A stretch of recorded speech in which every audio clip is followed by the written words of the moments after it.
Oi pessoal, tudo bom? O vídeo de hoje é para te alertar em relação a uma divergência que a gente tem entre a primeira e a segunda turma do STJ em relação ao tema improbidade administrativa. Se você já leu o informativo 540 do STJ, talvez você se lembre de uma decisão que fala o seguinte: não configura improbidade administrativa a contratação por um agente político, no caso era um vereador, de parentes e afins para cargos em comissão ocorrida em data anterior à lei ou a ato administrativo do respectivo ente federado que a proibisse, ou a anterior vigência da súmula vinculante número 13, a súmula é de 2008, e esse fato foi cometido em 2006. Então, como não tinha norma regulando o nepotismo naquela época, o STJ, nesse informativo, entendeu que não estaria configurado o ato de improbidade. Essa foi o julgado da primeira turma.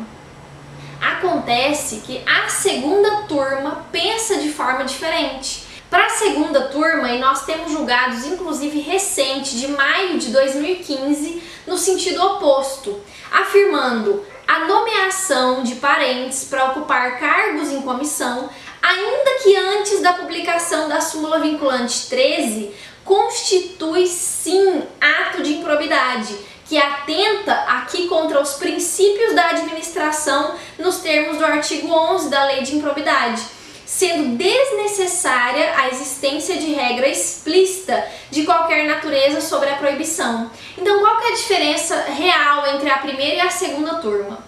Para a primeira turma, para configurar um ato de improbidade, deveria existir uma lei estadual, uma lei municipal, um ato administrativo ao menos, ou então a vigência da súmula vinculante 13 sobre o nepotismo. Não existindo norma tratando sobre isso, antes de 2008, o ato de nomeação de parentes e afins de determinado agente público não vai se caracterizar em improbidade administrativa.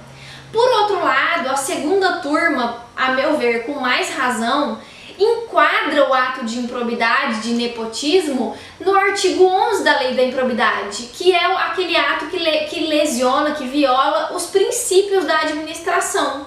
E não precisando, então, sendo desnecessária para ficar caracterizada uma improbidade, aquela lei que vai falar sobre o nepotismo, um ato administrativo ou mesmo a vigência da súmula vinculante número 13.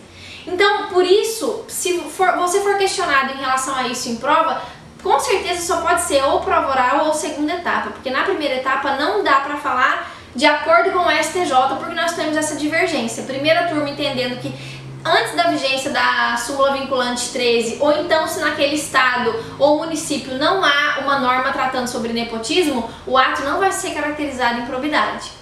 De outro lado, a gente tem a segunda turma entendendo de maneira completamente oposta e mais, com o julgado de maio de 2015, falando exatamente isso: desnecessária a vigência da súmula vinculante para que fique caracterizado o ato de improbidade.